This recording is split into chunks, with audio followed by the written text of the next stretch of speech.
Tout est dans ta main. Résous les problèmes. Parce que s'il n'y prend pas garde, tous les problèmes qu'aujourd'hui le PDCI a, que même les ont cumulés au moment même lui-même n'était pas là, il peut même s'en laver les mains. Ah Ça oui. sera lui le grand coupable.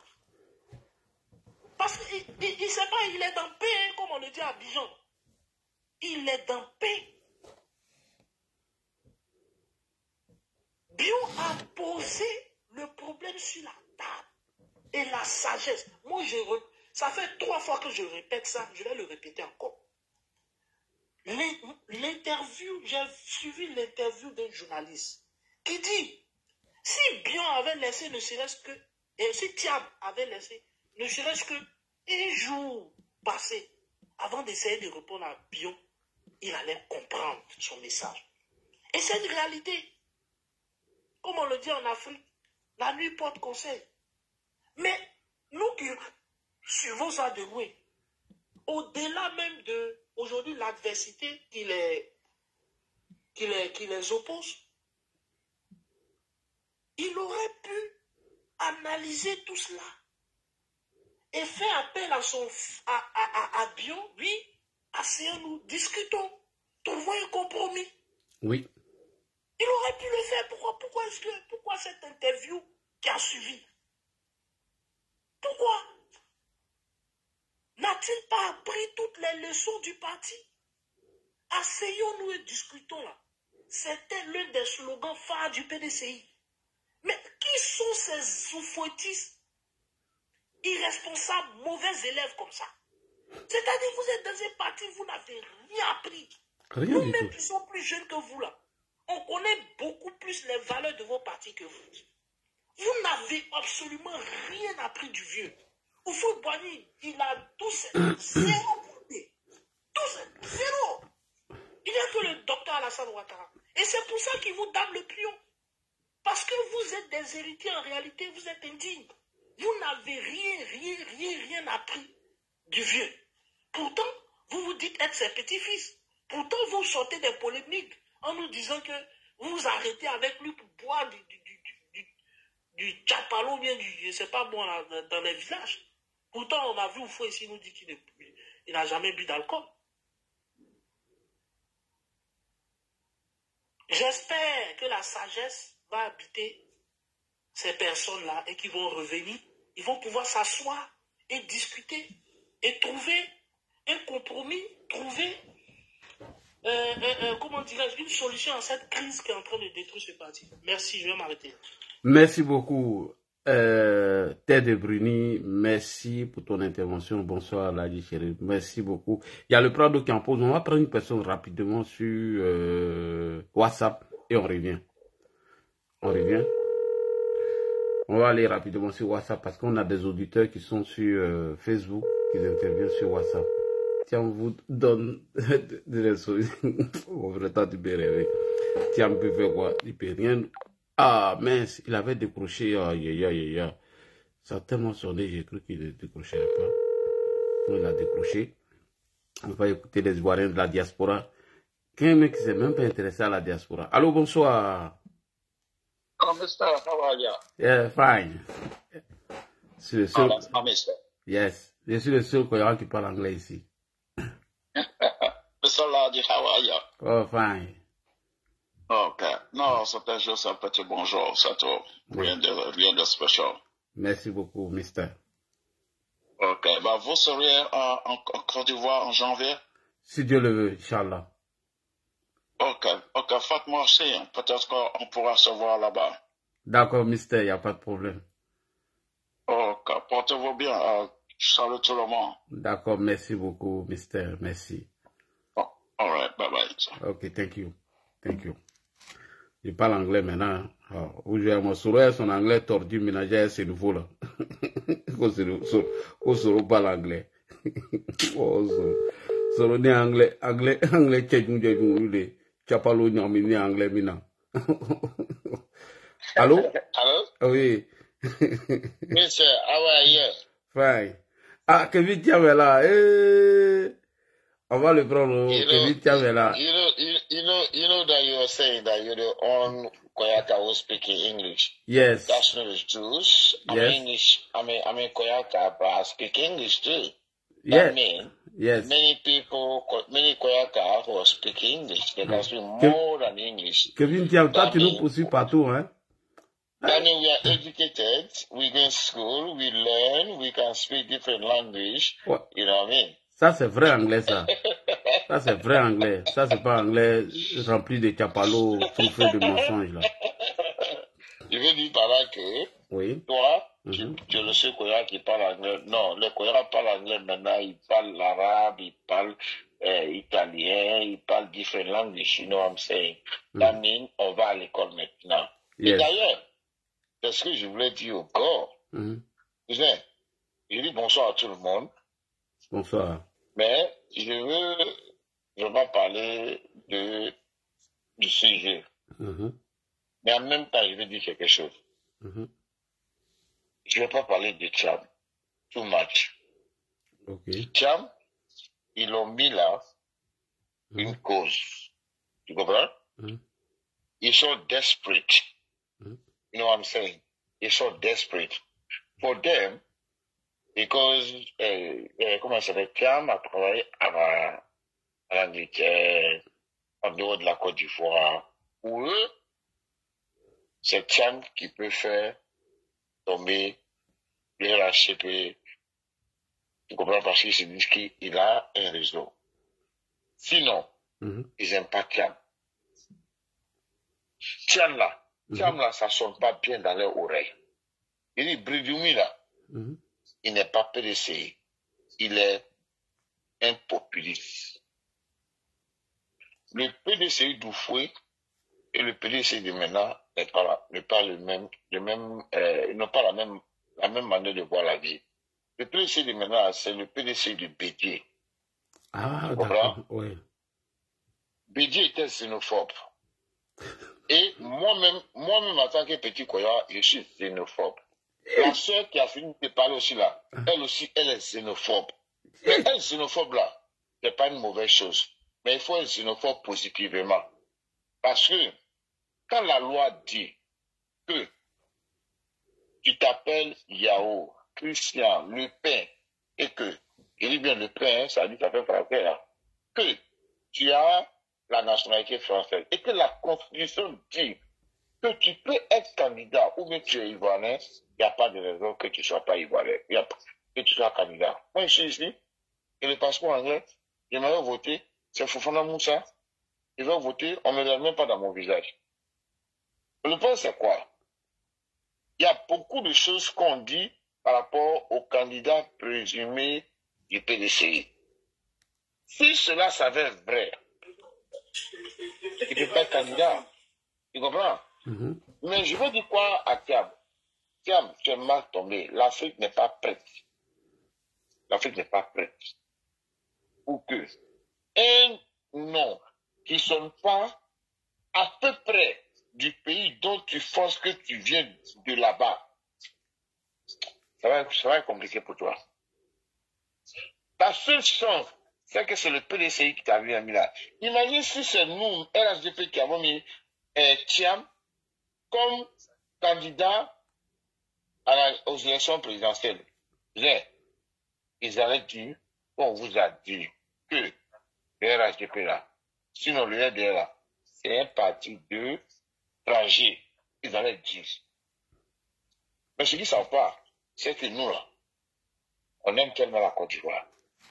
La Côte d'Ivoire est tellement pour nous. Nous, on n'aime pas la Côte d'Ivoire de manière négative. On aime la Côte d'Ivoire de manière positive. On veut que la Côte d'Ivoire avance. Mais comme ils ont mis ça dans le jeu, on va aller avec eux. On va aller avec eux. Sinon, Thiam ne fait pas peur. Il ne peut pas faire peur. Thiam, il ne fera jamais peur. J'ai dit quoi? J'ai conjugué au présent, au futur et autres. Il ne peut pas faire peur. Si le président finit son mandat, c'est Thiam qui va fuir la Côte d'Ivoire. Parce que ce qui va arriver, il ne connaît pas les Ivoiriens. Moi, aujourd'hui de Makono, toi, l'avis de Makono, il veut dire que tu es Koya. Quand on va te dire que tu es Koya, que c'est un Tiam qui va venir prendre le poids chez toi, tu es capable de dire non, tu vas oublier tout ce qu'on a dit là. Tu vas vouloir peut-être un Yahoo, un Kofi, whatever, d'où ils viennent, pour dire que jamais il n'est pas Tiam. Parce qu'ils nous ont tous contaminés. C'est pour leur dire quoi par là? Que nous là, on veut un Ivoirien qui va nous gouverner. Mais en même temps, un Ivoirien, même s'il est sénégalais, il vient d'où? Qui va aimer la Côte d'Ivoire? Il est resté longtemps. Il connaît nos cultures, il connaît tout ce qui vient de la Côte d'Ivoire. Il nous respecte, il nous aime. S'il y a un problème, il va, comme les Maliens le font actuellement, ils sont en Côte d'Ivoire, ils sont Maliens, mais ils nous insultent. Il est temps que celui qui décide d'être Ivoirien, qu'il sache que être Ivoirien veut dire tu aimes la Côte d'Ivoire. Respecte les lois. Peu importe d'où tu viens, tu dois montrer que tu aimes la Côte d'Ivoire pour préserver nos intérêts, comme l'Europe, un peu partout. Parce que je ne peux pas être en Europe et puis être sectaire. Je ne suis pas un PPACiste, je ne suis pas FPI. Gbagbo est dépassé. Il est obligé de parler qu'on appelle ça, de sa région, de choses, pour voilà, certaines personnes puissent l'aimer. Mais il faut qu'on essaie de promouvoir la légalité, la constitution, la civilisation. Parce que si nous, Africains, on arrête d'être civilisés, on arrête de croire que être musulman, être chrétien, être du nord, être du sud, ne ressemble pas à ce que moi, en tant qu'un villageois, en tant que quelqu'un de Makono, de Ourofla, whatever, tu ne peux pas être mon président. L'Afrique va reculer chaque jour que Dieu fait. Le seul problème, Tcham, c'est qu'en réalité, tout ce qu'on dit de lui est vrai. C'est vrai, mais ce n'est pas à moi de décider. La Cour constitutionnelle va décider. Ils ont mis le monsieur là-bas juste parce qu'ils pensent qu'il a des réseaux en Europe. Où la France va le soutenir et va faire tomber notre papa chéri. Notre président de la République, Alassane Dramane Ouattara, le fils de David Sissé et de Dramane Ouattara. C'est ce qu'ils ont pensé. Or, la haine ne peut pas aller de loin, elle ne peut pas aller devant. Tu comprends? Donc, moi, je ne parlerai plus jamais de Tiam. Tiam, comme tu l'as dit tout à l'heure, là, on ne va pas faire ça, campagne pour eux. Il ne peut pas. Tu comprends? Et c'est ce que je voulais dire à mes frères, à mes camarades, aux Ivoiriens. Vous verrez que le PPAC, le PDC, ils vont parler de ça juste parce qu'ils n'aiment pas le président. Mais ce n'est pas qu'ils aiment Tiam. Ça ne sonne pas bien dans leur oreille. Mais moi, ça sonne bien dans mon oreille parce que je suis civilisé. Il me dit, un Tiam, un Ouedraogo, s'il est ivoirien, si la loi dit qu'il peut être candidat, s'il montre qu'il aime la Côte d'Ivoire, qu'il est prêt à se battre pour la Côte d'Ivoire, il n'y a pas de problème. Moi, je suis prêt pour ça.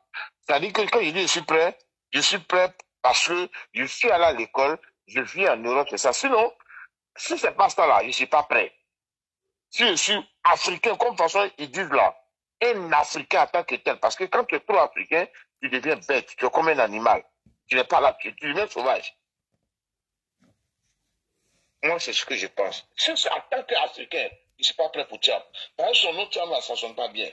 Mais comme je suis allé à l'école, comme je suis en Europe, je me dis que s'il aime la Côte d'Ivoire, s'il connaît la Côte d'Ivoire, et que la Constitution lui permet d'être candidat, il n'y a pas de problème.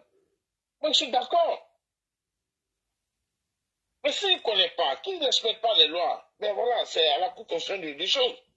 Je ne veux pas être xénophobe, je ne veux pas être tribaliste, je ne veux pas être populiste comme le PPACI, comme le FPI et le PDCI aujourd'hui. Le PDCI n'est plus le PDCI d'avant. Ils parlent même le nom de Tiam, mais ils ne sont pas convaincus. Ils ne l'aiment pas. Ils ne sont pas prêts pour lui.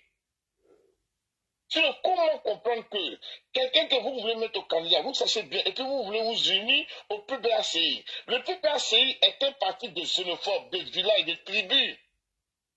Toute leur vie, c'est ça. C'est le Karabakh Nyagbe, c'est Piaka Bouddha.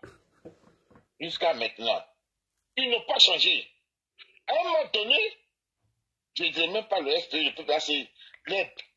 Cousin, je sais que tu n'aimes pas ça, tu es un homme civilisé. Les BT, à un moment donné de la Côte d'Ivoire, ils ont pensé qu'ils étaient les meilleurs de la Côte d'Ivoire. Ils pensaient que c'est eux qui décident de tout en Côte d'Ivoire. Chers frères et sœurs, je vais vous dire un truc. Il y a des choses que vous ne considérez pas. Dans un pays, tous les peuples, toutes les ethnies qui font de la propagande, c'est qu'ils jouent au football, ils sont les meilleurs chanteurs et autres. Et même ils imposent certaines choses dans leur musique et tout ça. Dit que nous, on est les BT, on ment pas. BT là, il dit jamais, il dit toujours la vérité. Mais les autres, quand vous avez dit que nous les croyants aussi, nous on ne dit pas la vérité. Babou, c'est un braquant, hein. Il ne faut pas l'envoyer chez les BT. Non, considérons que voilà. Qui vous a dit que le Babou il ment? Qui vous a dit que le Koyaka il ment? Qui vous a dit que le Sonifo il ment? Qui vous a dit que les autres ethnies de la Côte d'Ivoire ils mentent? Mais les BT ont mis dans la tête. Non, il ne faut pas envoyer le débat là-bas, cousin. Il ne faut pas envoyer le débat là-bas. Non, seulement. Non,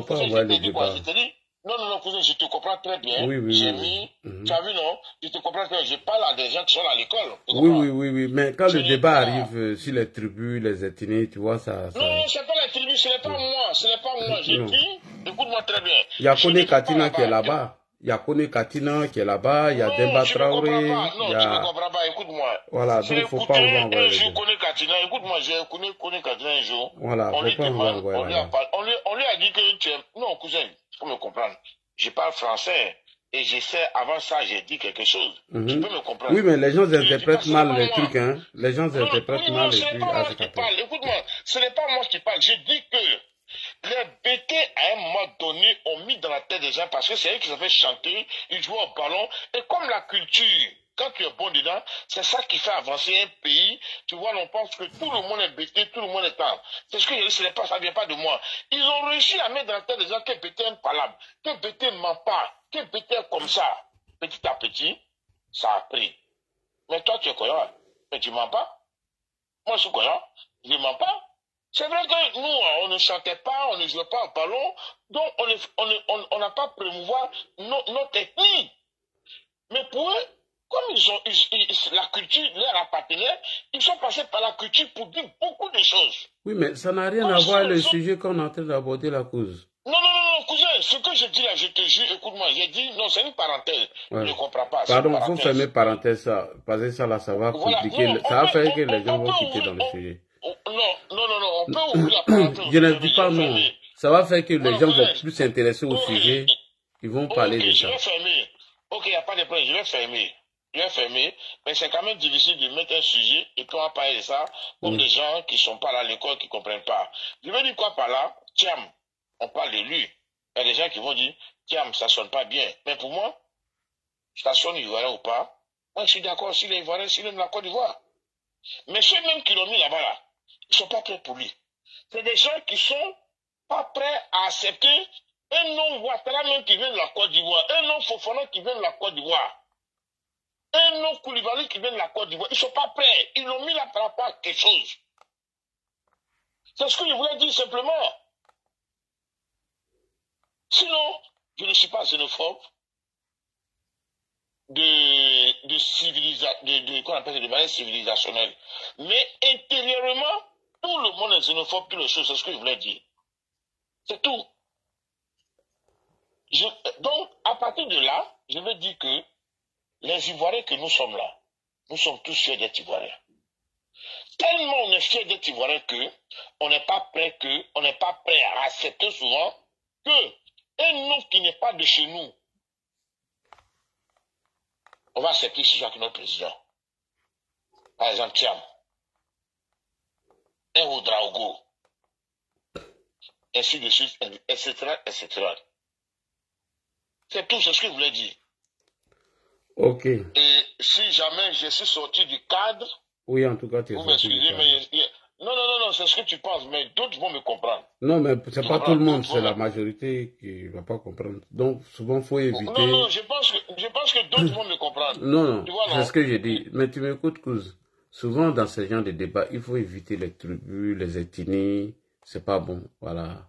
Parce que nous, on a été victimes de ça. On nous a catégorisés à un moment donné pour pouvoir nous frapper avec le même bâton. Donc, à partir du moment où on a été déjà victime de ça, nous, on évite de parler des tribus, des trucs. Parce que il y a des BT au RHDP, il y a des Baoulés au RHDP, il y a même des Atiers au RHDP qui ont relevé les grands défis ici.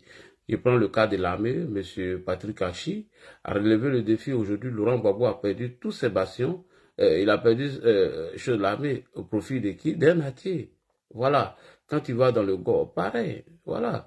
Quand tu regardes aussi dans le Haut-Sassandra, M. Touré Mamadou, dont ils ont estimé qu'il n'avait pas de village, à Daloa, qu'ils ont voulu minimiser, et puis la campagne, c'était une campagne de xénophobie et de tribalisme, mais M. Mamadou Touré a gagné haut les mains dans le Haut-Sassandra. Pourtant, personne ne pouvait déboulonner M. Djedje Madi. Tu comprends? Et le ministre a fait des aveux.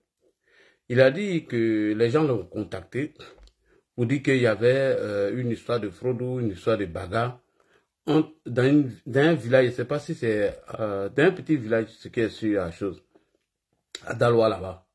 Il a dit non, que lui ne va pas déplacer quelqu'un pour aller gérer.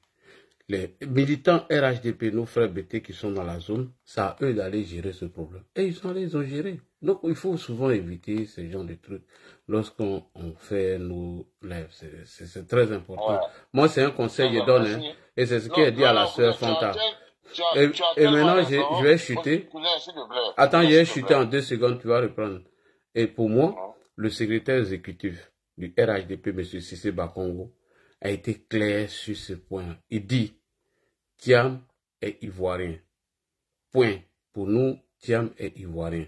Qu'il ait la double nationalité, qu'il ait ceci. Non, nous, on n'a pas besoin de ça. Nous disons, c'est pas à nous d'entamer ce sujet. C'est à Kevin Thiam qui vient de monter sur le panel. C'est à eux d'aller vendre le candidat Thiam.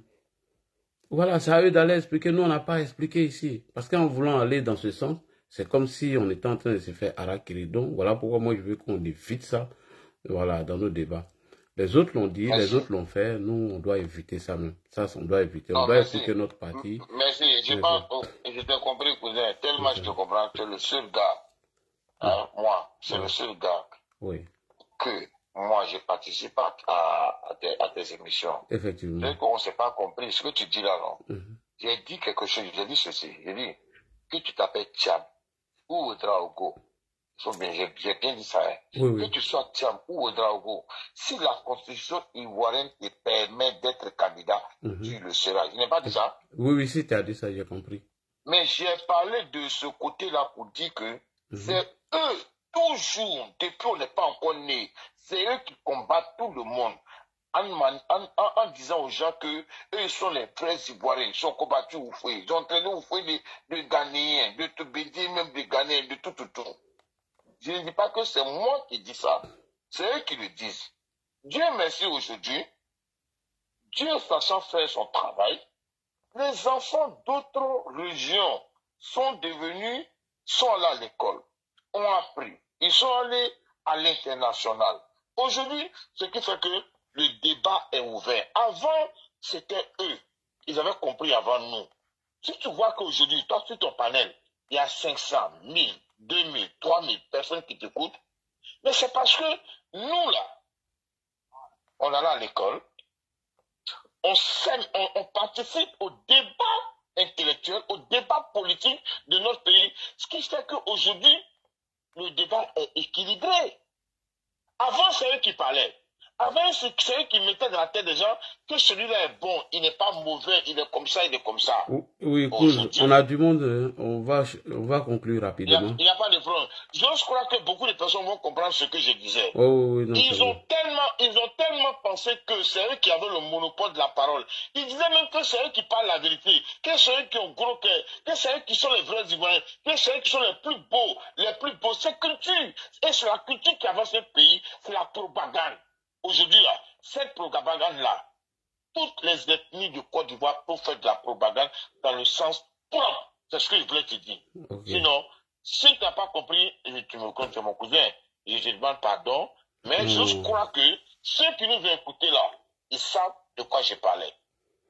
Vive la Côte d'Ivoire, vive le président Alassane Ouattara, moi, pour moi là, non, si Thiam, il remplit les conditions, qu'il soit Thiam, qu'il soit Ouedraogo, il sera candidat, car je suis ivoirien, je veux que la Côte d'Ivoire parte de l'avance, je suis allé à l'école, je suis ici, je suis anglais, je ne m'appelle pas John, mon nom c'est toujours Fofana Moussa, ma fille c'est Fofana Yasmine, donc pourquoi je n'ai pas accepté?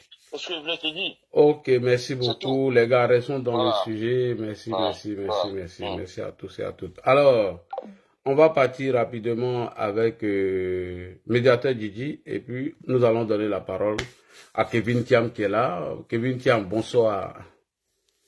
Bonsoir Djadji, bonsoir à tous les followers. Bonsoir. Voilà. Le frère, on a compris ton discours, on a compris, mais bon voilà, c'est bien que Ladji a recadré. Donc, Ladji, tu sais, en psychologie, on dit pour savoir que quelqu'un ment, il faut le titiller, c'est-à-dire il faut le dire, il faut lui jeter les choses dans la figure. Et c'est sa réaction qui va faire que tu vas comprendre s'il est sincère ou pas. Dans la psychologie, c'est comme ça que les gens réagissent. Le PDCI réagit violemment parce que la vérité leur a été dite. La vérité leur a été jetée à la face. À la disparition de l'ex-président Henri Konan Bédié, paix à son âme, ils se sont empressés de mettre Thiam rapidement sans passer par un réel consensus. C'est ça qui a envoyé ça. Sinon, s'ils avaient attendu de faire des tractations, des réunions, tout ça, pour mettre tout le monde d'accord, eux, de clarifier les choses entre les hauts cadres du parti, qui est vrai qu'ils étaient là, qu'ils ont toujours été là, qu'on les a tous vus sur la menace des jeunes patriotes. Dieu seul sait comment ils étaient violents. Ils ont traversé tout ça. Les biens ont été menacés lors des boycotts actifs en 95. Les gens qui tiennent tout ça aujourd'hui, on vient les infantiliser. Là, moi j'ai vu la voiture de Dikawe en 95. Il partait dans son village, dans le Guébier, pour aller faire campagne. Son convoi a été attaqué, sa voiture incendiée. Il a couru.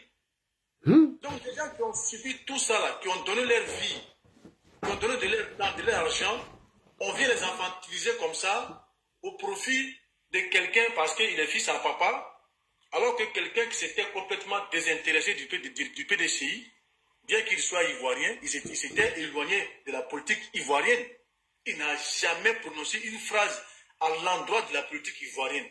Les hauts cadres sont morts, les anciens Doufoué sont partis un à un derrière lui. On n'a jamais vu. Donc il vient comme ça, parce que voilà, c'est le fils à papa, il vient prendre le pouvoir. Mais le PDCI s'est empressé pour mettre un proche de la famille d'Oufoué, parce que quand il est venu, ils ont dit quoi? Les vrais héritiers de Oufoué sont venus.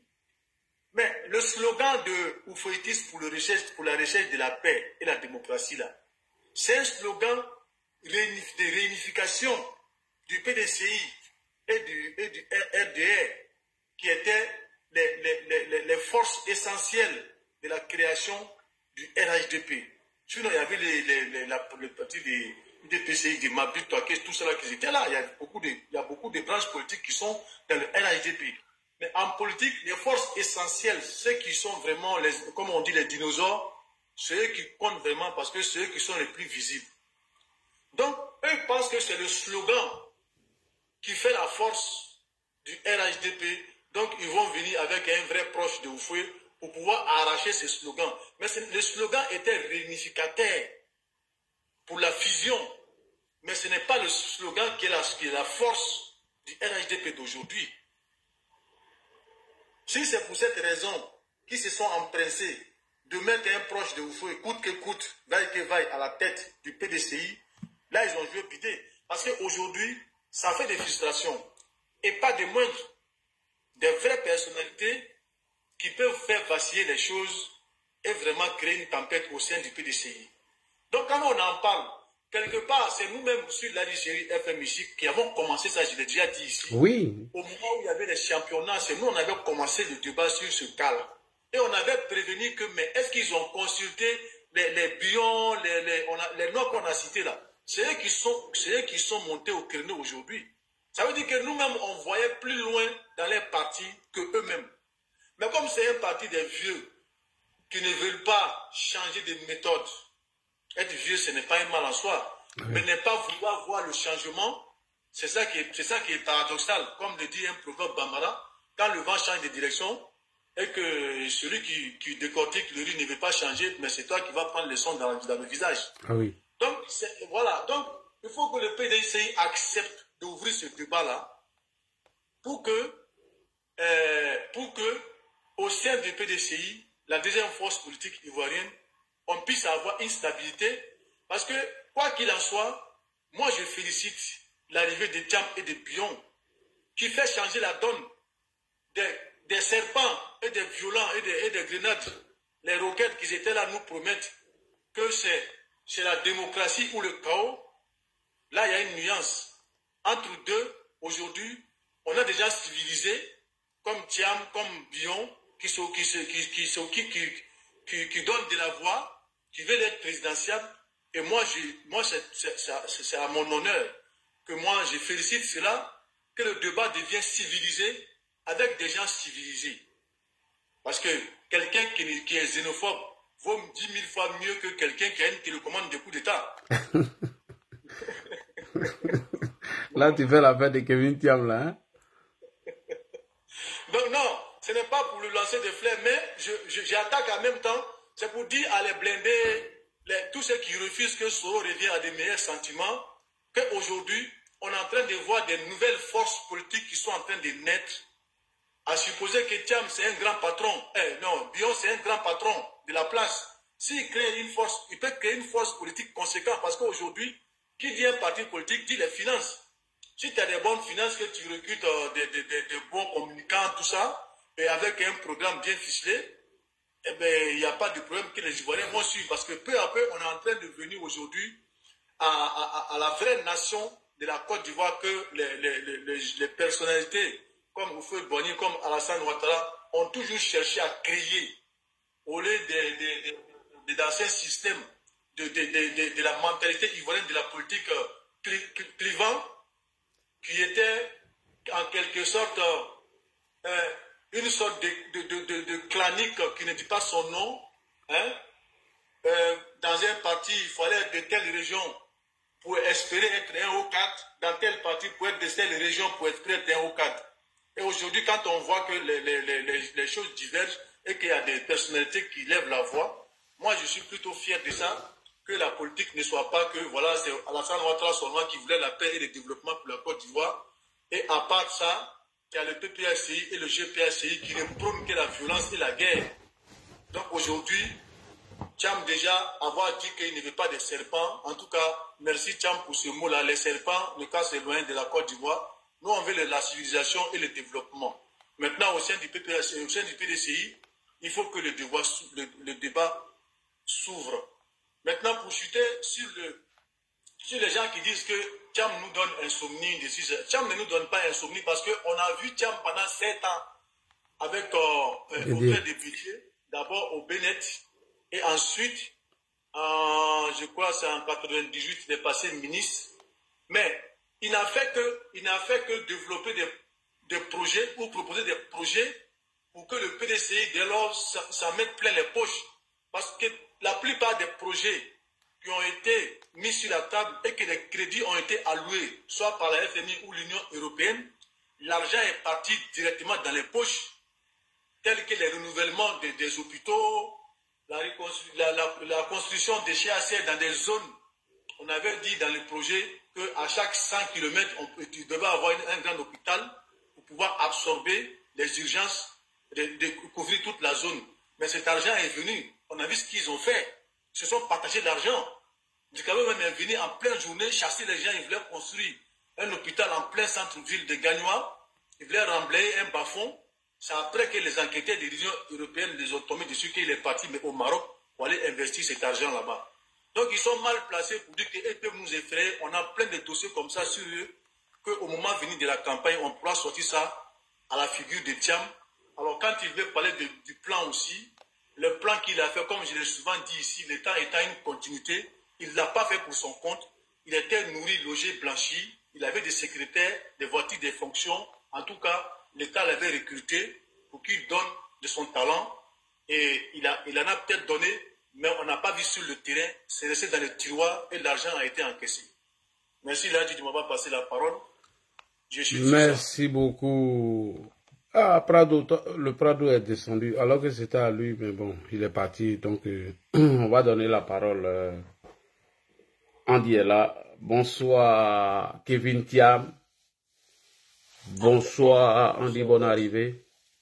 Merci de me recevoir sur ton panel. Ah, nous, on est patriotes, nous, on est démocrates. Ah, c'est vous nous refusez sur le panel. Tu penses que nous, on a peur. Je m'apprêtais à dormir. Non. Seulement, il y avait des gens avant toi que j'allais forcément te prendre. Il n'y a pas de souci. Hein. Ok, d'accord, il n'y a pas de problème. Alors, moi, j'ai entendu beaucoup de choses. Je ne vais pas durer, hein, parce que l'objectif, ce n'est pas vraiment de durer. Ce que je voudrais dire, c'est que d'abord, au niveau du PDCI, j'ai entendu des personnes se prononcer justement sur l'élection, même au niveau du parti, notamment portant sur la présidence du parti. Alors, moi, ce que je voudrais dire, je l'ai toujours dit, c'est qu'au niveau du PDCI, les gens peuvent dire ce qu'ils veulent. Nous, ce qui nous concerne, c'est qu'il y a eu des élections. Il y a eu des élections. Aucun candidat n'a été écarté. Que ce soit M. Gikawe, que ce soit les autres candidats, personne n'a été écarté. Au soir des élections, M. Gikawe estimait qu'il ne souhaitait plus participer aux élections, tout simplement. Voilà. Et certains candidats ont décidé donc d'aller dans le cadre d'un consensus, notamment M. Akossi Benjo et d'autres personnalités. Donc, il y a eu élection entre le président Tidjane Thiam et M. Yassé, tout simplement. Et M. Tidjane Thiam a été élu président du PDCI RDA. Alors, je voudrais préciser que ce n'est pas M. Tidjane Thiam qui a organisé les élections au PDCI RDA. Il n'était qu'un candidat parmi d'autres candidats. Ça, déjà, il faut préciser, parce que parfois, quand nous écoutons certaines personnes, on a tendance à penser que c'est le président Thiam qui aurait organisé lui-même les élections, etc., et que par certaines circonstances, il aurait probablement écarté certains candidats, ce qui n'est pas vrai.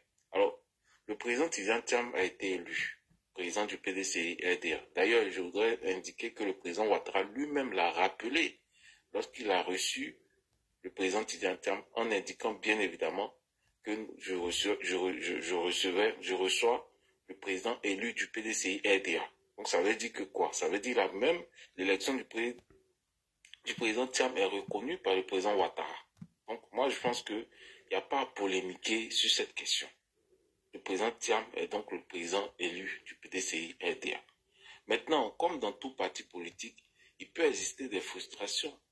C'est pas le premier cas, c'est pas un cas d'école. Je veux dire, même au niveau du RHGP, il y a eu des frustrations. Aujourd'hui, Guillaume Soro qui est parti, on sait tous que c'est en raison de certaines frustrations. D'ailleurs, lui-même, il a mentionné, il a donné 3 raisons, 3 préoccupations que je ne vais pas revenir là-dessus. Non, il faut revenir dessus, hein, parce que nous, on peut revenir dessus. Vas-y. Oui, il a dit dans un premier temps que on lui avait promis le poste de Premier ministre pendant 5 ans, ce qui n'a pas été le cas. Ensuite, on lui avait promis le poste de la vice-présidence du RDA, ce qui n'a pas été le cas. Il a dit que le poste avait été créé, je crois, en 2008 ou 2009 et que justement, il aurait dû occuper ce poste-là. Finalement, ça n'a pas été le cas. Ensuite, dans l'accord qu'il avait avec le président Ouattara, c'était finalement de récupérer le pouvoir d'État, je l'ai dit, juste après le 2e mandat du président Ouattara. Donc, voici les 3 points énumérés par M. Guillaume Soro, donc qui indiquent finalement qu'il a été frustré, quelque part, de ne pas avoir eu, la mise en exécution de ses promesses, etc. Au-delà de ça, même en 2020, on a vu quand même des cadres, notamment des Mabou Touakeus, quitter le RHGP, etc., des Armand Tano, etc., et tout ça. Donc ça veut dire que dans tous les partis politiques, il peut y avoir des personnes qui se sentent frustrées par rapport à certaines situations ou à certaines choses, et finalement cela ne veut pas forcément dire que le parti n'existe plus ou n'existera plus. Ça, c'est ce que je voudrais indiquer. Au niveau du PDCRDA, nous avons aujourd'hui, vous avez sans doute indiqué M. Billon, qui est dans une perspective donc qui souhaite se présenter en tant que candidat du PDCRDA. Ça, vraiment, je pense que c'est quelque chose qu'il faut noter. Alors, nous disons simplement qu'il a le droit d'avoir des velléités, justement, des candidatures. Mais il faudrait que cela se fasse dans les règles et dans le respect des tests du PDCRDA. Alors, on a indiqué qu'il y aura une convention. Actuellement, l'heure n'est pas à la convention. À ce que je sache, le PDCI n'a pas fourni de date, de délai. On n'est pas en campagne. On ne reçoit pas des candidatures pour une quelconque convention. Mais je pense que M. Jean-Luc Billon, sans doute, est peut-être un peu trop pressé de se porter candidat. Bon, bref, je ne vais pas m'éterniser sur sa démarche. Tout compte fait, j'espère, moi personnellement, qu'on pourra aboutir finalement à un consensus qui permettra donc d'avoir un candidat unique aux élections présidentielles en 2025, notamment portant sur le choix du candidat Tidiane Thiam. Alors, ça c'est ce que je voudrais indiquer. Maintenant, pour revenir sur un certain nombre de choses que j'aurais entendues, Ladji. Alors, sur ton panel, certaines personnes ont dit qu'on aurait choisi le président Tidiane Thiam juste parce qu'il aurait des relations au niveau international. Certains même ont dit qu'on n'aime pas le président Tidiane Thiam, etc. et tout ça. Alors, moi, je pense que faudrait qu'on soit sérieux. Au niveau du PDCI, ceux qui ont voté connaissent le président Tidiane Thiam. Le président Tidiane Thiam a fait ses preuves. On a parlé notamment ici du Bénet. On a parlé du fait qu'il a occupé certains postes, notamment il a été ministre du plan et du développement à une certaine époque. Donc c'est un enfant du PDCRDA.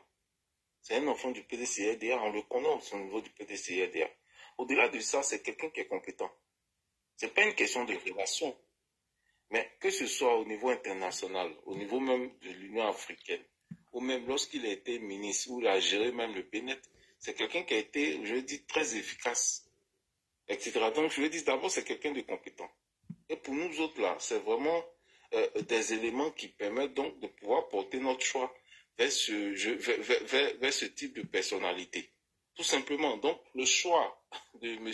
Tidiane Thiam n'est pas un choix porté sur ses relations au niveau international. Il en a. Ça, vraiment, on ne peut pas le nier. Mais au-delà de ça, il a des compétences. Et ça, vraiment, je pense que c'est ce qui est essentiel, c'est ce qu'il faut retenir. Pour terminer. Kevin, il y a 2 motions après, hein?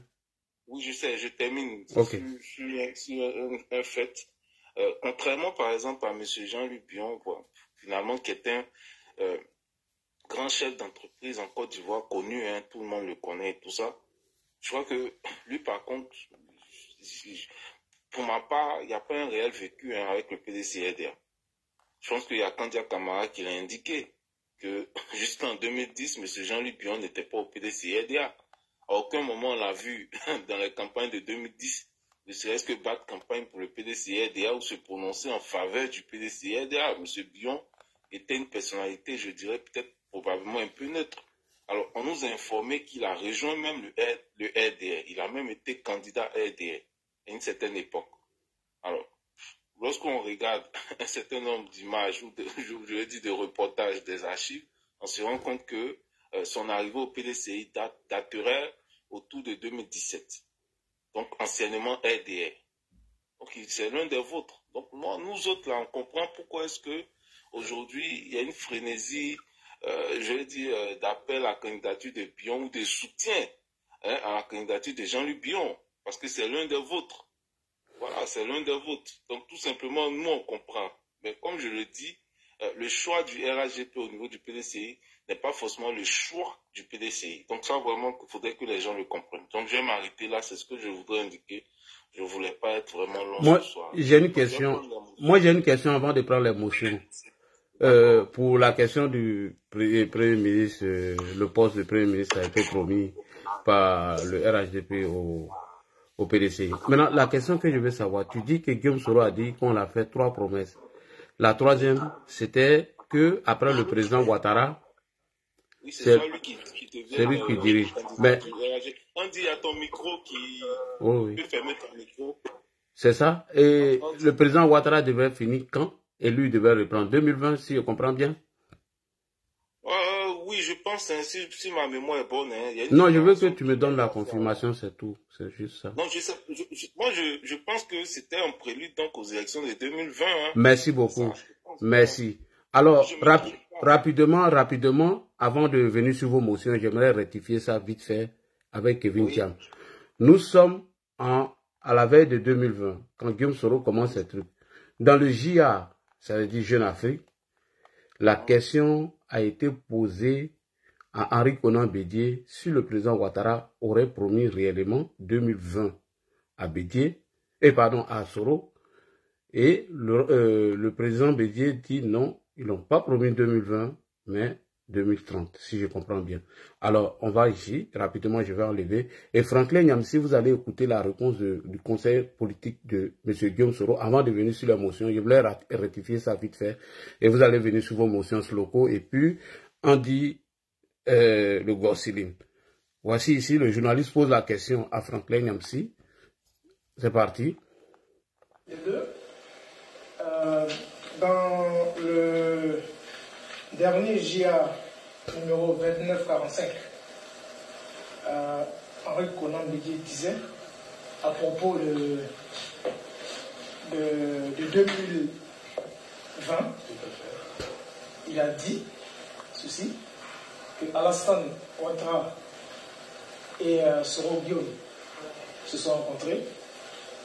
Il ne lui a pas promis les élections de 2020, il lui a plutôt promis celle de 2030. Ok. C'est vrai, les deux. Henri Konan Bédié disait dans le JA, le numéro qu'il donne, que le président Alassane Ouattara n'a jamais promis 2020 à Soro, mais plutôt 2030. Ok. On revient maintenant sur la réponse de Franklin Nyamsi. C'est à lui qu'ils ont posé la question au cours de cette conférence. Écoutez Franklin. Quant au calcul sur 2020-2030, il faut dire que ça fait partie des supputations. Ça fait partie des supputations. Qui peut avoir des certitudes sur ce qui va se passer en 2020? Qui va avoir la certitude sur ce qui va se passer en 2020? Oui. Nous sommes en 2017. Et Nous sommes en 2017, c'est le conseiller politique de Soro Guillaume qui le dit. Encore ici, peut avoir des certitudes sur ce qui va se passer en 2030. J'ai fait une blague sur ma page Facebook, certains ne l'ont pas apprécié, mais c'était une blague, une charade. J'ai dit, si vous rencontrez un monsieur de 84 ans, qui a une très belle fille, que vous voulez épouser, la fille même est d'accord, et le monsieur vous dit, revenez dans 13 ans, je vais vous donner la fille. Est-ce que vous allez attendre? Ah, c'est vous allez attendre? C'est la question que je posais au bon sens de mes amis Facebook. Certains ont répondu oui, il faut attendre, c'est la parole du vieux, son successeur va respecter sa parole. D'autres ont dit, ah, vraiment, il vaut mieux que j'aille chercher femme ailleurs, parce que si je l'attends, on ne sait jamais, quand il sera peut-être mort, son successeur prendra une autre décision. Merci beaucoup. Donc, Kevin, c'était pour répondre sur ce point rapidement par rapport à la promesse de M. Guillaume Kibafouri Soro et Franklin. Permets-moi de dire un mot par rapport. Non, vas-y, il n'y a pas de problème. Après, les autres vont revenir à leur motion. Merci. Au fait, j'ai écouté ce qui a été dit. Soi-disant, il a donné des références. Le président Bédié aurait dit que la promesse faite à Guillaume Soro daterait donc de 2030. Mais moi, ce que je peux dire par rapport à ça, pour interpréter, moi, je dirais tout simplement que le président Bédié, sûrement, il s'est prononcé si c'est qu'il sait, si c'est que peut-être le président Ouattara lui aurait dit. Peut-être, je ne sais pas, mais... Il dit là, après la rencontre entre le président Ouattara et Guillaume Soro, qui lui a dit. Mais il a fait des comptes rendus. Non, je l'entends bien, mais moi je parle des mots de Guillaume Soro lui-même, tu vois. Là, par exemple, on entend Franklin Nyamsi qui essaie de parler, mais moi je parle de Guillaume Soro lui-même, qui a donné les raisons à parler. Et il a parlé, je pense que ça date, il a parlé d'une situation en 2020. Ça, on est bien d'accord. Donc voilà, moi je m'en tiens aux paroles, parce que, tu vois, si on part dans le cas, par exemple, d'un procès, on va pas prendre les paroles de ce que les autres ont dit. On va dire, Guillaume Soro, qu'est-ce que lui-même il a dit ou qu'est-ce qu'il dit. Et c'est sur ça. Et son conseiller aussi a répondu à la question, puisque la question lui a été posée. Son conseiller politique. Si tu regardes, il a essayé de bouter en touche. Alors, il n'a même pas été, je vais dire, assez factuel. Est-ce que l'interview d'Henri Konan Bédié était-il vrai ou faux dans le JA? C'est la question. Non, non, c'est ce que j'ai dit. Ok, d'accord. Merci beaucoup, on a compris. Allons-y pour l'émotion. Il y a Sloko. Je dis, le président Bédié peut avoir une information. L'information qu'il a, c'est ce qu'il dit. Tout simplement. Mais Kevin, on a compris ta réponse. Kevin, on a compris ta réponse. Merci beaucoup. Allons-y aux motions, il ne faudrait pas perdre le temps. Allons-y rapidement. Moi, j'ai déjà montré par appeler. Il y a Sloko et puis Andy qui ont une motion pour monsieur. Qui c'est qui commence? C'est moi ou c'est Solko? Solko, tu commences ou bien c'est Andy? Bon, je vais laisser, sinon il y a Andy va après faire ma motion. Ok, vas-y, très rapidement. Alors, déjà, dans un premier temps, bonsoir tout le monde. Bonjour. Je suis dans votre position. Merci. Salutations spéciales au grand frère. Salutations à Andy, l'ordinateur. Ouais, toujours. Toujours. Je suis ta formation, hein. Moi aussi, je suis la formation de Kokora, on se poursuit comme ça. Alors, bonsoir Kevin. Bonsoir Andy, bonsoir. Salut. Bon, déjà, par rapport à cette histoire de Guillaume Soro là, je m'étonne que tu dises que... non, je m'en tiens aux paroles de Guillaume Soro. Mais Guillaume Soro, il n'a pas de parole, Guillaume Soro. Il dit une chose à 14h et à 14h10, il en dit une autre chose. Voilà, donc je pense que, en toute honnêteté, je le dis cash, voilà, ce sont mes propos, c'est ce que je pense. Guillaume Soro n'est pas un homme de parole. Guillaume Soro n'est pas quelqu'un avec qui il faut s'abrouter sur ses paroles. Ça ne marche pas. Voilà, parce que c'est quelqu'un qui vacille beaucoup, qui dit une chose aujourd'hui et qui dit une autre chose demain.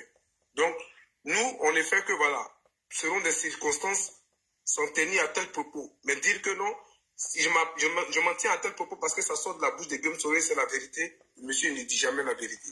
Il dit une chose le matin et le soir, il en dit une autre. Voilà, ça, c'était juste une parenthèse. Maintenant, ma question est, je t'ai écouté, Kevin. Tout à l'heure, quand j'aurai peut-être l'occasion de prendre la parole, je vais revenir sur 2-3 propos que tu aurais tenus. On va faire de la politique politicienne. Mais d'abord, dans un premier temps, ma question est... J'ai indiqué que je n'allais pas durer sur le panel. Hein, donc... Ouais, mais peu importe, on s'en fout. Même si tu n'es pas là, nous, on va continuer le panel, il n'y a pas de problème. Ma question est, je t'ai écouté, j'ai pris note de tout ce que tu as dit. Je te cite. Tu dis, nous n'avons pas de problème avec Dion. Il a le droit d'avoir des velléités. Mais il faut que ça se fasse dans le respect. Si Bion veut être candidat, qu'il le fasse, mais dans le respect des tests. Tels sont tes propos. La question que je te pose, mais quand on parle de respect des tests, est-ce que M. Tidiane Thiam, lui-même, avant d'être président, ou même avant d'être candidat même à la présidence du PDCI, est-ce que lui-même il a respecté les tests du PDCI? Telle est ma question, il fait mon micro. Alors, Jean Chéri, comme ça tu réponds les deux. Non, je me perds. Non, il faut laisser. Si tu avais demandé la motion avant, si tu veux, tu vas faire dès que je termine. Alors, là, je te dis, hein, moi, cette question-là, quand on me pose cette question, je suis amusé. J'ai déjà eu ce débat avec Okora. Alors, je vais répondre à la question en prenant un exemple. Et puis, ensemble, on va essayer de voir ce qu'il en est. Alors, lorsque le président Ouattara devait être candidat pour le deuxième mandat, bon, la Cour constitutionnelle nous a sorti le fait qu'il serait candidat par dérivation. Bon, le thème candidat par dérivation, là, bon, franchement, moi, en tout cas, jusqu'à ce que je termine quand même mes études de droit, j'avais jamais entendu ce thème-là. Un premier point. Deuxième point, la question du troisième mandat. Bon, je pense que c'est inédit, puisque c'est la première fois quand même en Côte d'Ivoire que la Cour constitutionnelle se prononçait sur une situation, je veux dire, portant sur la question du troisième mandat. Pour l'opposition, en tout cas pour la grande partie de l'opposition, on estimait que cette mandature était illégale. Mais le Conseil constitutionnel a validé la candidature du président Ouattara avec un certain nombre d'éléments, d'arguments. Au fait, où je veux en venir, je veux simplement dire, dans le processus électoral, là, il y a ceux qui sont chargés d'interpréter les tests. Il y en a qui sont chargés d'interpréter les tests. Parce que quand on additionne le mandat du président Ouattara, c'est-à-dire 2010, 2015, 2020, quand on additionne, ça fait 3 mandats. Mais le Conseil, c'est-à-dire qu'on a scindé les choses en république. République, c'est-à-dire deuxième république, troisième république, etc. Donc on a essayé de faire des divisions, etc. et tout ça. Ça, c'est l'interprétation. C'est l'interprétation. C'est pareil au niveau du PDCI. Il y a des tests qui sont là. Mais il y a des organes qui sont chargés d'interpréter les tests. Et qui sont chargés donc de faire de trancher, lorsqu'il y a des litiges, etc. Et tout ça, c'est ce qui a été fait au PDCI-RDA. Ceux qui étaient chargés d'organiser les élections, ils ont été aussi également chargés d'analyser toutes les questions d'éligibilité, etc., de conditions, etc., et tout ça, et de faire des interprétations et de trancher selon les règles du parti qui leur donnaient l'autorisation, donc, de faire ces interprétations. Donc, les tests ont été respectés, tout simplement. Voilà. Être militant actif du bureau politique jusqu'à 10 ans, alors que Thierry Tano et puis Jean-Luc Bion ont dit qu'eux ont 9 ans de trucs, comment on appelle, du bureau politique, qu'eux ne pouvaient pas candidater. Mais s'ils ont estimé qu'ils avaient 9 ans, qu'ils ne pouvaient pas candidater, mais ça, c'est leur droit. Oui, mais voilà. Etiam qui a passé 25 ans dehors de ce pays, 23 ans, lui, il avait le droit. C'est juste une question. Justement, ceux qui étaient chargés de valider la candidature ont estimé que ça ne posait pas problème dès l'instant où il était déjà au bureau politique de plus. J'ai une motion là. Alors, arrête de citer notre intelligence, s'il te plaît. On dit mon problème avec toi, c'est que tu laisses jamais les gens finir. Ah bah non, t'as écouté, mais ce que tu dis. Non, sois indiscipliné. Je suis en train de terminer. Permets-moi, j'aime discuter avec toi, mais le problème c'est que tu es indiscipliné. Voilà, permets-moi de finir et puis tu... Arrête les thèmes péjoratifs, s'il te plaît. Non, mais c'est vrai. Kevin, s'il te plaît, Kevin. Non. Kevin, s'il te plaît. Kevin, s'il te plaît. On va pas se lancer des pics ici, s'il te plaît. Non, c'est pas des pics. Quand même, on est sur un panel civilisé, voilà. Je sais, mais je le connais. Il arrête de m'empêche de terminer mes phrases. C'est pas bien. En disant, je termine pour dire simplement que voilà, il y en a qui sont donc chargés d'interpréter. Donc, ils ont interprété, ils ont décidé, etc. Finalement, toutes les candidatures ont été acceptées. Voilà, qui est clair. Donc, pour moi, il n'y a pas besoin de faire des polémiques ou de créer des polémiques. Les règles au PDCI ont été respectées. Le président Tidjane Thiam a été élu, tout simplement. Voilà. Et puis au-delà de ça, ce que je voudrais dire pour terminer, mais ceux qui ont voté là, qui ont élu le président Tidjane Thiam à plus de 96 voire 98% là, mais s'ils estimaient que les tests n'étaient pas respectés tout ça, mais ils allaient boycotter le processus. Mais le président Tidjane Thiam a été quasiment plébiscité. Donc pour moi, il n'y a même pas vraiment débat. Il faut vraiment qu'on passe à autre chose. Monsieur Gikawe aujourd'hui, récemment, au dernier meeting à Boisseau, il était présent aux côtés donc du président Tidjane Thiam et de l'ensemble des acteurs politiques du PDCI-RDA majeurs. Donc voilà, il n'y a pas de problème à ce niveau-là. On a dépassé, ça fait 1 an que le président Tidjane Thiam est président du PDCI-RDA. Il a un bilan qui est positif, donc il faut avancer dans le débat. Voilà, c'est ce que je peux dire. Ok.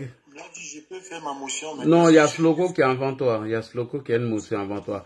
Sachez que les questions qui ne répondent pas là, nous, on a déjà compris la réponse. Hein. Merci beaucoup. Ok, moi-même, ça faisait partie de mes questions. Parce que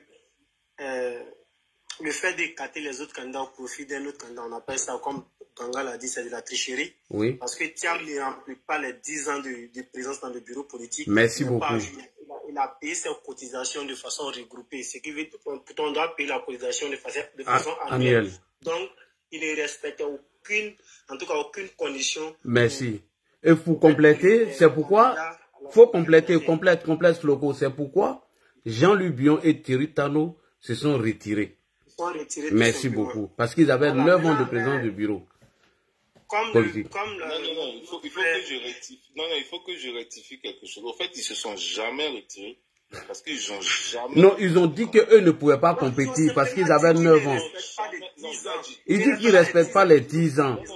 Non, attention, les mots sont importants. Oui, bon, ils se sont abstenus parce qu'ils n'avaient pas encore les 10 ans. Ils n'ont pas déposé, ils ont simplement dit voilà. qu'ils ne remplissent pas les conditions.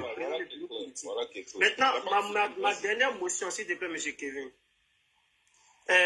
Lors d'une interview du président Thiam, parce que le président du PDCI-RDA, même si on l'a favorisé, il a dit que la convention ne serait qu'une formalité. Est-ce que tu peux nous expliquer ça? Ne serait qu'une formalité. Merci. Ok, d'accord. Alors, il a estimé que la convention serait une formalité parce que lors du congrès, bien évidemment, ceux qui l'ont élu à quasiment, je vais dire 98%, il a été quasiment plébiscité. ont estimé que leur candidat naturel à l'élection présidentielle en 2025 serait le président Tidjane Thiam. Donc, sûr de ses forces, puisque ces mêmes personnes vont aller voter pour désigner donc le candidat du parti. Donc, et pour lui c'est une formalité, tout simplement. Voilà qui est clair. Voilà. Ben, ceux qui vont décider, une grande partie déjà estime que tu as leur choix. Donc, pour lui, il n'y a pas de raison qu'il ne gagne pas. On ne va pas à une élection en s'avouant vaincu, non. Il faut montrer quand même qu'on est conquérant, qu'on est sûr de ses forces. Donc, pour moi, c'est dans cette logique-là qu'il faut comprendre. Il faut comprendre sa démarche, tout simplement. Je ne sais pas si j'ai répondu, si sur le coup est satisfait. Il y avait un médiateur qui voulait faire poser sa question. Oui, j'ai juste une question. Quand vous avez, tout à l'heure, quand on vous a écouté dans votre intervention, vous avez dit que Dion a rejoint le PDCI seulement en 2017 ou quelque chose comme ça. Mais moi, je voulais poser la question.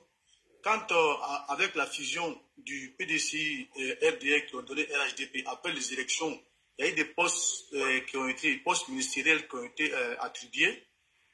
Dion était ministre de commerce en tant que qui? En tant que RHDP, en tant que RDR ou en tant que PDCI, ministre proposé par le PDCI? Parce que vous avez fait comme s'il était pas au PDCI. Non, je n'ai pas l'ordinateur, sinon on allait mettre Kandia Camara qui allait même te donner des explications. Non, c'est pas la je réponds à la question. Je dis, j'ai pas l'ordinateur. Là, je dis, j'ai pas l'ordinateur en face de moi. Sinon, j'aurais mis la vidéo de Kandia qui nous aurait donné des explications. Mais je vais vous la donner. Alors, moi, je vais me baser sur les propos de Kandia Camara parce que quand même, elle était au gouvernement. Elle maîtrise un certain nombre de choses. Elle est une cadre incontestée du RHDP. Elle nous informe que M. Jean-Luc Bion, jusqu'en 2010, n'était pas PDCI. Alors, lorsqu'il rentre au gouvernement, c'est-à-dire à partir, je crois, de 2011, lorsqu'il rentre au gouvernement, 2012, il devient RHGP. C'est-à-dire, il prend le costume de RHGP, donc RDR, en fait, en quelque sorte. Et lorsqu'il est chassé du gouvernement, c'est pas moi qui le dis, c'est Kanda qui le dit, lorsqu'il est chassé du gouvernement, à partir de ce question-là, et attends, il va répondre. Lorsqu'il est chassé du gouvernement, alors il se tourne donc vers le PDCI RDA. Alors, il y a plein d'articles, il y a des articles encore qui en parlent. C'est-à-dire, on parle de Ali Koulibaly, c'est celui-là qui l'aurait donc coopté pour l'envoyer au RDA, tout simplement. Donc, il y a des éléments, il y a des articles qui en parlent, il y a assez d'éléments qui en parlent. Et ça, vraiment, je peux prendre mon ordi là, me mettre en grand et puis monter. Prends ton ordi, parce que là, tu n'as pas dit la vérité parce qu'il a été ministre pour le compte du PDCI et il a été de 2012 jusqu'en 2017 quand les bouilles ont commencé, Merci beaucoup. Les bouilles ont commencé à se faire jour. Il n'a jamais été ministre pour le compte du PDCI. Il est parti avec Bédier pour le compte du PDCI. Il n'était pas. Être RHDP n'égale pas à être RDR. C'est ça. Mais prenez même la biographie. Mais prenez la biographie même. C'est simple. Tapez même sur. Allez même sur Wiki, même, qui est le plus facile des moteurs de recherche. Vous allez voir, c'est écrit qu'il était RDR. Donc c'est simple, c'est écrit là-bas qu'il était RDR. Non, il n'a jamais été RDR. Tout le monde le sait. Tous les Ivoiriens savent que. Ce qu'on va faire, bon, ça c'est ce que je ne voulais pas faire là. Pour m'emmener à le faire, je suis obligé de prendre mon ordinateur. Et puis on va faire ce travail-là ensemble. Voilà. On va faire ce travail. J'ai une motion, là, Guy. En attendant, si quelqu'un peut poser sa question, prendre la parole, peut-être 2 minutes, le temps que Vas-y pour ta motion. Allons-y vite parce que le débat n'est pas Kevin. Il y a Andy qui doit intervenir. Vas-y pour ta question, Hubson. Je peux. Oui. Hubson, vas-y pour ta question. Le temps que bon, ma première question, c'est le médiateur Guigui l'a posé. Ma deuxième question, c'est que il a dit dans ses propos que Soro Guillaume, on avait promis le poste de Premier ministre à Soro Guillaume pendant 5 ans. Donc, si on a promis le poste de Premier ministre à Soro Guillaume pendant 5 ans, et pendant la campagne électorale du deuxième tour, qu'est-ce qu'on a promis au PDCI alors? Parce que la promesse du PDCI était vraiment, c'était au vu et au su de tout le monde, le président avait demandé que le PDCI se rallie à lui pour le deuxième tour et il proposait le poste de Premier ministre au PDCI. Donc c'est à quel moment on propose le poste de Premier ministre pour 5 ans à Soro Guillaume? Ok, alors moi je suis pas en train de défendre ce que Guillaume Soro a dit. Alors l'argument même de Soro que j'ai donné là, c'était même pas l'argument même, je suis pas en train de débattre pour dire voilà, Guillaume Soro a raison ou pas. J'étais simplement en train de dire que même au niveau du RAGP, il y a M. Kanish. Kanish, ouais, vas-y. Alors, je te disais que même au niveau du RDR, il y a eu des personnes qui se sont senties frustrées et qui sont peut-être aussi parties. C'est tout. Je ne suis pas dans l'idée de dire que, voilà, que non, il n'y a même pas besoin de faire un débat dessus. J'ai retrouvé la vidéo des candidats, on va écouter ça rapidement. Je ne vais pas en parler. Parce qu'il y a des gens, quand ils sont au gouvernement, ils ont un comportement. Quand ils sortent du gouvernement, ils ont un autre comportement. Jusqu'en 2010, Charlie Bion n'était pas un PDCI. Jusqu'en 2010, Charlie Bion n'était pas un PDCI. Dès qu'il est rentré au gouvernement, il est devenu RHDP. Dès qu'il a quitté le gouvernement pour ses insuffisances, du coup, il devient autre chose. Lui, on ne s'occupe pas de lui parce que c'est un politicien alimentaire. Tu as dit 2017 alors que c'était 2010. Bon, voilà, c'est clair. Elle a dit jusqu'en 2010, il n'était pas PDCI. Quand il rentre au gouvernement, il devient RDR. Je peux avoir ma motion. Je lui dis avant 2010. C'est que Jean-Luc. Attends, il va finir. Est-ce qu'elle a dit qu'il était RDR ou RDR. Elle a dit. Non, non, on n'a pas entendu ça. Hein. Moi, ma question là, s'il vous plaît, attends, je vais poser ta question, médiateur. Vous allez poser votre question. Là, dis, si tu peux me mettre en grand, s'il te plaît. Et puis tu m'envoies une demande de vidéo. Non, mais ça, c'est que quand il a dit là, ça, c'est. Là, dis, est-ce que tu peux m'envoyer une demande parce que je dis si je peux pas. Hein? Ça, c'est des attaques politiciennes. Médiateur, il allait chuter, c'est toi qui as posé la question, sinon Andy allait répondre. Médiateur, tu as posé la question, laisse il va répondre. Oui, de te faire quoi? Une demande de vidéo pour que je puisse mettre ma caméra, s'il te plaît. Je tape sur ta caméra, c'est ça, hein? Je sais pas, mais moi, voilà, c'est ça. Ouais, c'est bon. C'est bon. Ok. Voici par exemple un article ici. C'est pas moi qui le dis. Hein. Transhumance politique. Bion bel et bien élu comme candidat du RDR en 2013. Alors, je vais monter. C'est un journal d'Afrique. Il y a plein de sources. Hein. Il y a plein d'autres sources encore qu'on peut retrouver. Même Jeune Afrique. Même Jeune Afrique. Voilà qui est clair. Mais Kevin, excuse-moi, je vais te poser une question, si tu peux me... Attends, tu vas poser ta question, s'il te plaît. Non, ça y va avec ton article, là. Oui, vas-y.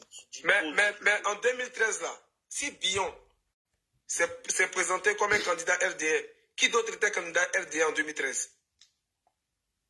Qui d'autre était candidat RDR en 2013, c'est-à-dire? Je ne comprends pas la question. Non, mais si Bion s'est présenté candidat RDR dans une élection législative ou municipale, c'est qu'il y avait bien d'autres candidats RDR.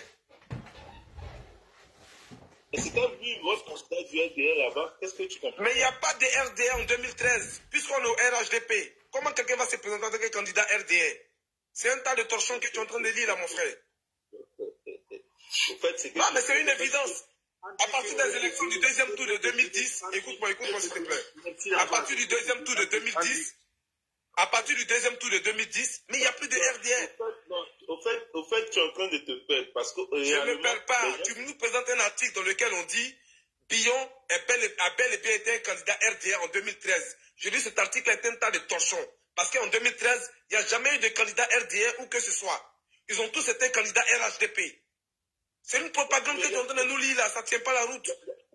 Mais tu ne me laisses même pas parler. Tu vois que c'est ce que je disais tout à l'heure en fait. Mais on a compris ce que tu as dit, je te pose la question. Andy, laisse-le terminer. Moi, je vous dis, avant 2000, quand Bion s'est présenté aux élections à Tabakala, il était de quel bord politique? La question, elle est claire et limpide. Bion a été proposé en tant que ministre, en tant que qui? Indépendant au PDCI Fusion. Tu ne réponds pas à la question, tu vas nous chercher des articles, des journalistes qui écrivent ce qu'ils veulent sur les médias. Il a été présenté ministre du commerce de 2012 en 2017. Il était en tant que qui? C'est les deux partis politiques qui ont proposé des ministres parce qu'ils ont gagné les élections ensemble. Mais tu ne réponds pas à la question. Est-ce que je peux parler? Parce que vous m'empêchez de m'exprimer. Voilà, c'est clair. Au fait, je te vois là, merci. Alors, tout à l'heure, Andy a dit une énormité. Lorsqu'il dit que, ça me fait rire au fait, lorsqu'il dit qu'en 2013, il n'y avait pas de candidat PDCI ou RDR parce qu'il y avait le candidat RAGP. Mais le RAGP n'était pas un parti politique. Le RAGP en tant que parti politique, là, c'est né en quelle année? Andy, dis-moi, toi-même bouffe ton micro et réponds à ma question.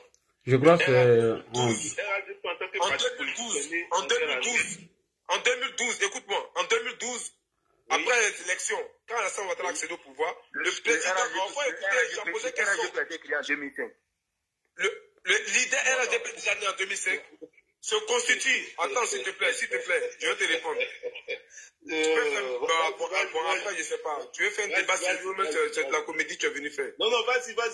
Voilà. En 2012, attends, je te montre même. Je vais me mettre en grand, je vais te montrer. D'accord, je te mets en grand. Le président directeur du RHDP en 2012, c'était M. Alphonse Djedje Madi. Non, là n'est pas la question, je dis. Ben, tu demandes à quel moment ils se sont constitués en parti politique. Comment on peut nommer un président? Faut pas être excité. Calme-toi. Mais je parle de quelle excitation? Je te donne le nom du président du RHDP en 2012, avant les élections de 2013. Calme-toi, s'il te plaît. Ma question, elle est toute simple. Je dis et je répète. En quelle année le RHDP sort de groupement de partis politiques et devient parti politique? En quelle année? Depuis le deuxième tour des élections. Quelle élection? De 2010. Oh, toi-même tu es RHDP, mais tu ne connais même pas l'histoire de ton parti. Regardez-moi un cas comme ça. Je te donne le nom du président du RHDP en 2012. Juste après le vote en 2010. Mais je ne connais pas l'histoire de mon parti. Je dis et je répète, je vais reposer ma question. Le RHDP, là, en 2005, là, quand il est né, là, d'abord, après, c'est passé à un groupement de partis politiques. Ensuite, c'est devenu parti politique. Le RHDP, aujourd'hui, c'est un parti politique. Ce n'est plus un groupement de partis politiques. Maintenant, je demande, c'est en quelle année le RHDP est devenu un parti politique plein? C'est la question que je te pose. Donc, il y a plein, il y a demi, quoi. Depuis 2012, le RHDP avait déjà son président. Oui, alors, il y a des gens qui sont en peine, s'il vous plaît. Le président du RHDP en 2012. Hein? Attends, s'il te plaît. Tu veux répondre? 800 personnes. Oui, attends. Comme ils sont en discussion. On va aller dans ton sens, Attends.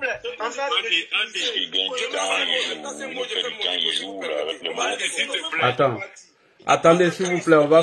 Parce que lui, selon lui, sa logique, s'il y a d'autres partis politiques au sein du RHDP, hein, comme le PDCI y était, s'il te plaît, tu peux fermer ton micro, s'il te plaît. Non, mais voilà, c'est moi qui suis en train de parler, s'il te plaît. Oui, tu vas parler, mais permets aussi que les autres aussi se fassent entendre, s'il te plaît. Non, mais là, tu es en train de te ridiculiser. Tu vas parler, j'ai compris, mais permets aussi que les autres se fassent entendre. Ferme ton micro.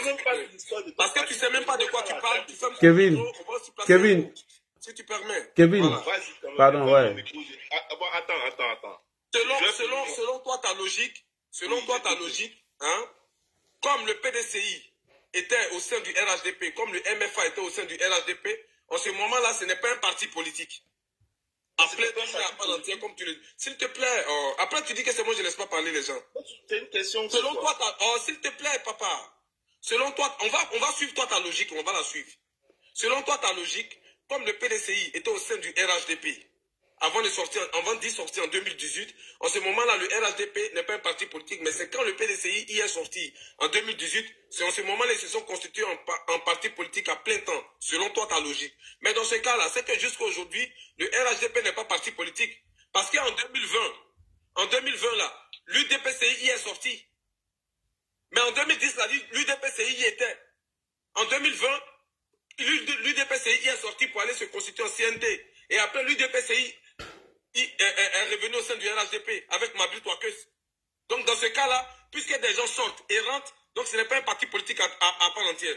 Je t'explique un truc qui est plausible et qui est très simple.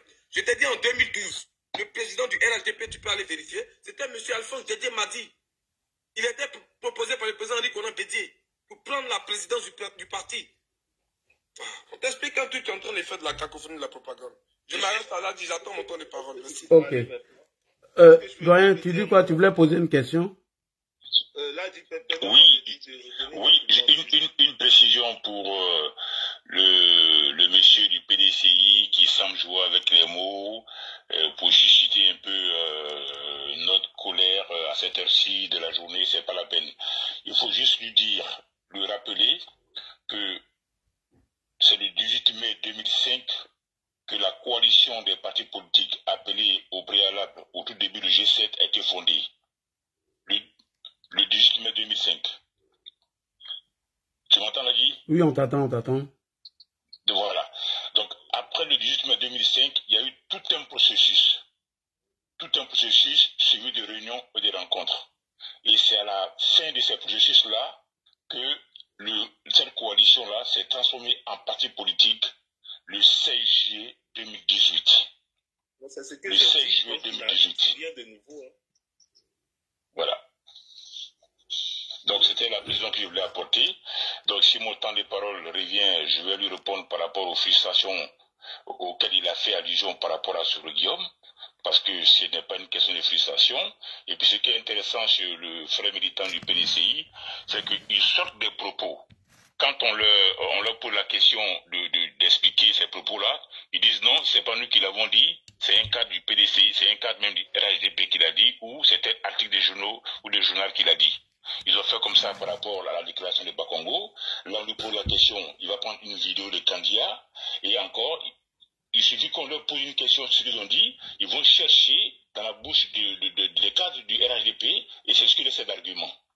Or, quand on leur explique que ce cadre-là, c'est pas ce qu'il voulait dire, et ils n'arrivent pas à trouver la réponse. Celui qui a été attrapé l'autre coup, le gars du PP Gala Kolebi, c'est pareil. Il allait prendre des propos de Adjoumani, qu'il a transformé, et ça lui a porté préjudice. Et c'est leur façon de communiquer ça.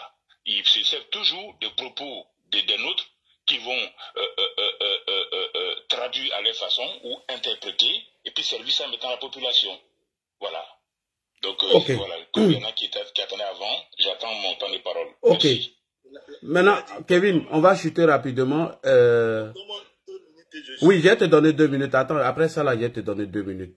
Tu as dit tout à l'heure que personne n'a empêché Gikawe d'être candidat et que lui-même ne s'est pas présenté. On va écouter Gikawe rapidement et puis Kevin aura ses 2 minutes. Le président Bédié, je suis chef du secrétariat exécutif. J'ai été formé par Oufoué. Oufoué m'a dit, je vous laisse le PDCI et Bédié. Le PDCI, le président décède. Tout le parti se tourne vers moi pour dire, Gikawe, on fait quoi? C'est une grande marque de considération. Et moi, ayant passé le texte, j'ai dit, appliquons les textes. Mais c'était une obligation morale pour moi d'être candidat. Donc, j'ai posé ma candidature, surtout que ce n'est pas interdit. Maintenant, ensuite, il y a un autre candidat. Les choses se sont passées. Je me suis retiré. Et pourquoi? Pourquoi je me suis retiré? Parce que j'ai été choqué. Et pourquoi? Pourquoi ce choc? J'ai été choqué parce que vous n'êtes pas baoulé. Bon, ça, les gens le disaient, mais c'est pas ça. Je savais qu'il n'était pas baoulé, puis j'ai adhéré au PDCI. Donc ça me glisse sur le corps. Comme on dit que souvent le PDCI... Oui, d'accord. Mais il y a encore des gens qui réfléchissent comme ça parce qu'ils ne sont pas encore rentrés dans la modernité. En 2020, le président Ouattara s'est porté comme candidat. Je suis témoin, le président ne pouvant pas aller, c'est moi qui suis allé aux réunions. Et quand on faisait la révision de la Constitution pour 2016, le ministre de la Justice, tous les rédacteurs de la Constitution, les Ouagaougou, tout ça, ils nous ont dit qu'il n'y a pas une possibilité de 3e mandat. Et puis, chemin faisant, il y a 3e mandat. Donc, je me suis exprimé sur RFI. J'ai dit, je ne suis pas d'accord. J'ai été emprisonné. Et c'est un passage... Oui, mais ça, c'est bon. C'était un passage de l'histoire. Bon, ça fait partie de mon CV, mais je suis sorti, Dieu merci. Et j'étais sous contrôle judiciaire pour qu'on me sorte. Et je suis candidat. Et mon parti me reçoit. À un haut niveau des vice-présidents, des gens qui me reçoivent, qui devaient même nous protéger. Ils me reçoivent et disent non, que parce que tu es en contrôle judiciaire, tu ne peux pas être candidat, c'est gênant. Alors que, sous contrôle judiciaire, tu ne peux pas être candidat, c'est gênant. Contrôle judiciaire, j'ai déposé mes papiers au Conseil constitutionnel, j'ai été élu député. Alors que le dossier du député est le même que le dossier du président de la République. Seulement, c'est la caution qui change. Voilà. Donc, ça veut dire quoi? J'ai rempli les critères pour être président de la République, candidat à la présidence de la République. Le Conseil... Vous avez été floué alors? Non, attends, non, c'est une méchanceté. C'est une méchanceté. Ah, vous avez pris ça comme une méchanceté? Ah oui. Et j'ai été choqué que c'est eux qui devaient me soutenir, qui avancent ça comme un obstacle. Je n'ai pas apprécié, ce n'est pas militant. Donc je me suis dit, mais le parti a cessé d'avoir des combattants. Parce que si on veut avoir des militants de salon, et qu'on ne peut pas avoir des gens qui donnent leur poitrine, qui peuvent faire la prison, et qu'on prenne la prison comme un anathème, ben, ça veut dire qu'on est mal parti. Et c'est la raison pour laquelle j'ai retiré la candidature. Quelque temps après, le pouvoir m'a retiré le contrôle judiciaire, et j'ai dit, je ne continue pas. Bon, les mêmes qui avaient retiré ma candidature, qui avaient fait un communiqué au conseil, a dit non, ils n'ont jamais dit qu'ils m'avaient retiré. Bref, mais moi, c'est bien sûr, j'ai été retiré parce que j'ai été choqué par des dirigeants de mon parti qui, au lieu de protéger, ont voulu régler des comptes. Merci beaucoup. Kevin, voici l'explication de Gikawe suite au retrait de sa candidature. Il a donc parlé et il a expliqué beaucoup de choses. Alors là, pour répondre à ça, d'abord, moi, j'ai noté qu'il a indiqué que je me suis retiré. Je me suis retiré. Mais les raisons de son retrait, c'est ça, c'est la question. Mais Kevin, il ne faut pas dévier toutes les questions. Je ne dévie pas. Je viens maintenant sur le fond. D'abord, je précise. Je dis simplement qu'il a dit je me suis retiré. Donc, c'est lui-même qui s'est retiré. D'abord, de deux, il a évoqué un certain nombre de choses qu'on lui aurait dit. Alors, peut-être que beaucoup de personnes ne savent pas, mais au niveau du PDCI, avant d'aller aux élections, on essaie d'abord d'aller à un consensus. Et ça, vraiment, je pense que c'est primordial au niveau du PDCI-RDA. Alors, c'est ce qui s'est passé. Je pense que les personnes qui avaient été cooptées, en vue donc de pouvoir aboutir à un processus qui permettrait d'avoir un consensus, ont essayé d'analyser les forces et faiblesses des différents candidats. Alors, ils se sont tournés vers les candidats en mettant en avant donc les forces et les faiblesses des uns et des autres. Donc, sûrement que lui, peut-être que au niveau de ses faiblesses, il y avait cette question-là de mise en examen ou quoi là, peut-être qui planait sur sa personne. Donc, sûrement qu'ils ont mis cela en avant, l'invitant peut-être probablement à laisser sa candidature au profit d'une autre personne. Donc ça, vraiment, c'est quelque chose peut-être qu'on lui aurait dit. Mais pour moi, ça fait partie du processus. C'est-à-dire analyser les forces et faiblesses des candidats, en vue donc de faire en sorte qu'on puisse finalement aboutir à un consensus en mettant en avant celui-là qui serait mieux placé justement pour diriger le parti. Donc je l'ai dit, c'est dans... c'est pas ce qu'il a dit, hein. C'est pas ce qu'il a dit. Moi, j'explique selon ce qui se fait au niveau du PDCI-RDA. Maintenant, sûrement que cette approche ne lui a pas plu. Puisque là, quand on l'a écouté, il a donné des explications. Il a dit que, par exemple, il a été candidat malgré qu'il planait sur lui un certain nombre de choses. Oui. Donc, voilà. On lui a demandé de retirer sa candidature parce qu'il a une condamnation. Alors que lui-même, il était condamné et ils l'ont laissé être candidat du parti aux législatives. Mais pourquoi lui demander de retirer sa candidature? Il dit que ça l'a choqué. Et ça l'a tellement dépassé. Donc, voilà comment il s'est retiré. Oui, mais lui demander de retirer sa candidature, non. Ça veut dire qu'on l'a empêché de candidater. Et donc, après, il a été choqué. Il a arrêté. C'est ce que lui-même l'a dit. Quand il dit à quelqu'un que tu as une condamnation et que tu ne peux pas représenter le parti, c'est choquant. Après tout ce qu'il a fait, alors qu'il a fait la prison au nom de ce parti. Là, au niveau du PDCI, comme je l'ai indiqué, d'abord, ce qui prime, c'est la voie du consensus. Et pour aboutir à un consensus, c'est-à-dire quand on prend tous les candidats, on essaie d'analyser les forces et les faiblesses des uns et des autres. On les pose sur la table et puis on essaie de positionner celui qui est mieux, en tout cas qui est dans les meilleures dispositions pour pouvoir représenter le parti. Alors on lui a mis sur la table un certain nombre d'éléments qui pouvaient donc porter, je veux dire, atteindre justement pas à sa candidature, mais je veux dire au fait qu'il soit président du PDCI-RDA. Lui, il a estimé que finalement, il avait le droit d'y aller quand même. Mais on ne l'a pas empêché. C'est toi-même qui as joué la vidéo. Il a dit, je me suis retiré. Oui, mais qu'est-ce qui l'a amené à se retirer? Il a dit qu'il était frustré et choqué à la fin. Justement, mais de ce que je suis en train de dire, la frustration là, dans tous les partis politiques, il y a forcément des frustrations. Oui, mais qu'est-ce qu'on a fait pour le frustrer? C'est ce qui l'a amené à retirer sa candidature. C'est ça, tu ne veux pas dire, Kevin, pas tourner en rond. En fait, le truc c'est simple, c'est qu'il y a des candidatures qui sont portées. On te demande sûrement que peut-être que ta candidature n'est pas peut-être, je vais dire, assez cohérente par rapport à un certain nombre de considérations. Si tu veux, tu la maintiens. Si tu veux, tu la maintiens pas. Lui, il a décidé de retirer sa candidature. Voilà, et puis au-delà de ça, moi, ce que je voudrais dire, c'est qu'au jour d'aujourd'hui, là, c'est terminé. Nous sommes à 1 an déjà de la mandature du président Tidjane Thiam. Donc, je veux dire, on n'a pas besoin de revenir sur tous ces éléments-là. C'est du passé. Je l'ai indiqué quand je me prononçais tout à l'heure que le président même, le secrétaire, monsieur Gikao, était à Boisson avec le président Tidjane Thiam et l'ensemble des cadres du parti. Donc, pour moi, c'est une histoire passée, du passé. Il faut donc penser à l'avenir. Nous sommes en 2025, la semaine prochaine. Donc, voilà. Donc, je veux dire, la réalité aujourd'hui, là, c'est les élections de 2025, tout simplement. Donc, il n'y a pas besoin de polémiquer. Ça, c'est ce que je voudrais dire par rapport à ce que nous avons entendu. Maintenant, bon, je voudrais revenir rapidement sur l'appel de l'intervenant. Je pense, bon, dès qu'il a pris la parole, il a commencé à dire des choses, mais je pense qu'on est tous les deux d'accord sur cette question du RAGP. Je pense qu'il y a Andy, peut-être, qui ne maîtrise pas assez bien le parti.